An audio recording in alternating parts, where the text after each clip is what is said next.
Hey gang, Would-Be Farmer here, Bayard, New Mexico. I am going to go over quickly, if I can, our rainwater catchment system. Now, some people like to call it the rainwater harvesting system. But here's my thing with rainwater harvesting. I didn't plant it. Okay, I know that's cute, that's funny. But seriously, the term struck me funny when I first started practicing permaculture. But how could I harvest something I didn't plant? That's not the point, I guess. But anyway, rainwater harvesting or rainwater catchment. We've got 5 55-gallon drums here. In the front of the house, we have a small part of the roof that has, I don't know, maybe 100 square feet at most. So I have 2 barrels up there from that downspout. And I have 7 on our east side. Now, our downspout here, the way this cement works, the downspout was sending 95% plus of the water down this direction.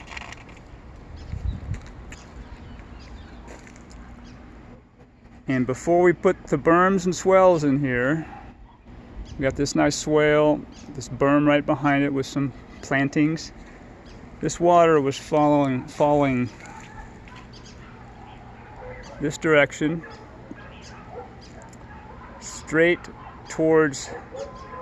almost straight towards this back gate. It had created a lot of erosion, and there was basically a dry creek bed here when we got here in November. We could see where the water was taking its path.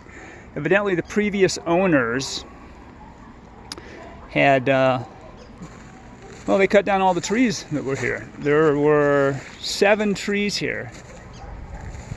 Peaches, apples, pears, apricots. There were 7. These folks didn't want them, so they basically shaved everything to the ground. There was nothing here. So we are trying to restore soil.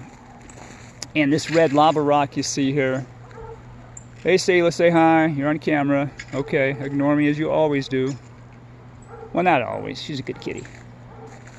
This red lava rock was up front. It was sitting on top of a bunch of plastic. They had done what they would consider a xeriscape, which is to shave everything down except for 1 yucca, and there was 1 desert cactus here. But everything else was bare ground. So since we're on kind of a slope here, everything was running down to the alley. So anyway, we want to restore this to where it was before. We're bringing in fruit trees. We have a few planted already now. We have mulberry, pomegranate, currants. This kind of moved away from rainwater catchment, kind of the whole operation here, doesn't it? But anyway, this is kind of how I do my videos. I just let it rip. So anyway, my friend Bert Middlestat, he offered the carpentry skills here for this side. And the blue barrel system, I found it online when I was trying to figure out what I could do, what I could rely on as far as shipment, picking up the equipment, an installation that I could do myself with minimal help from others. I knew I couldn't do the carpentry, but I figured I could handle the barrels and the plumbing and doing all that. And that's kind of the way it worked out. I probably would have lost a finger if I tried to build a platform like this. Now I did do the 5-barrel system over here. I did do that. I could handle. I could handle using those red rocks and putting the cinder blocks together and getting that level. So I did that. I did that okay. But anyway, so yeah, the downspouts basically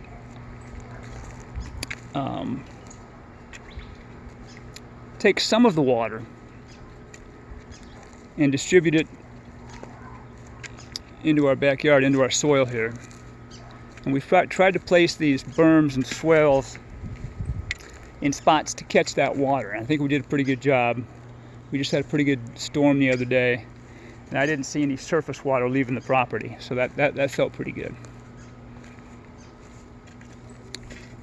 And the way the catchment is set up in the downspouts,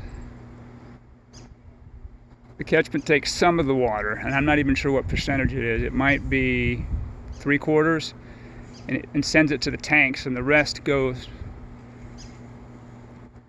down the downspout to the ground and towards these swales.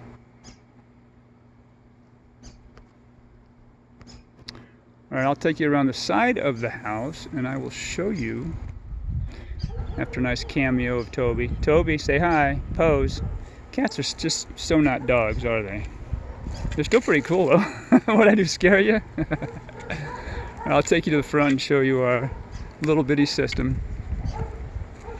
Oh, but anyway, as you can see,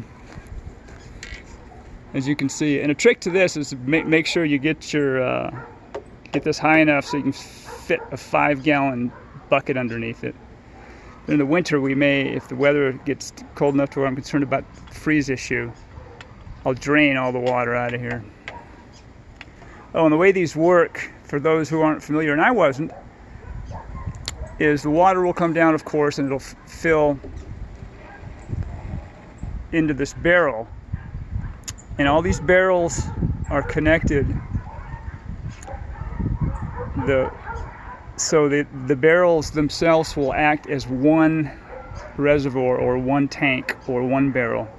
The water will pass through first barrel, and then it goes down into these pipes underneath, and then the water will fill up all the barrels. As long as the barrels are level or relatively level, water will fill all the way up to all the barrels. I guess you can hear the dogs, huh? Barking Bayards. Something goes on and one dog starts barking and then the rest of them are going crazy. And anyway, this is the side where all the water comes from the street. All the water comes from the street. Comes right down into this area. So we wanted to make sure we had a good system for pulling that water down and storing it.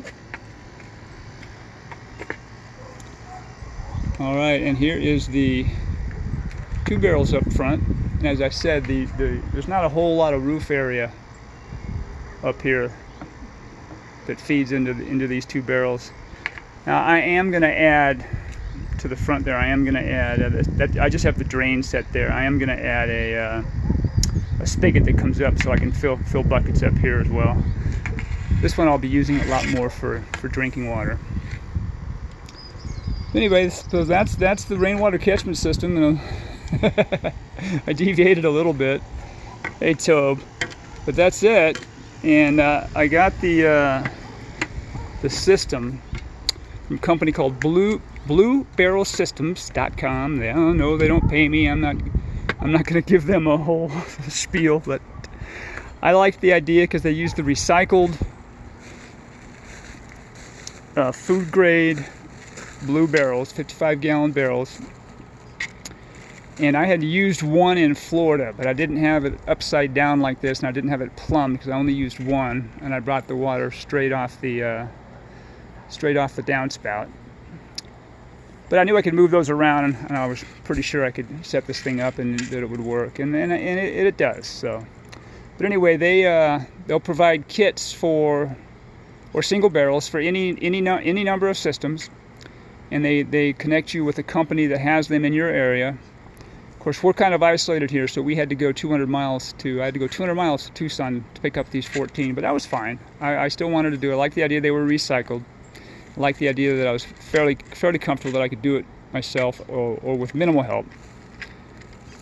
And they'll provide the hole saws, the drill bits, the solvents, the silicone, the cement for the PVC, all the connections, all the features.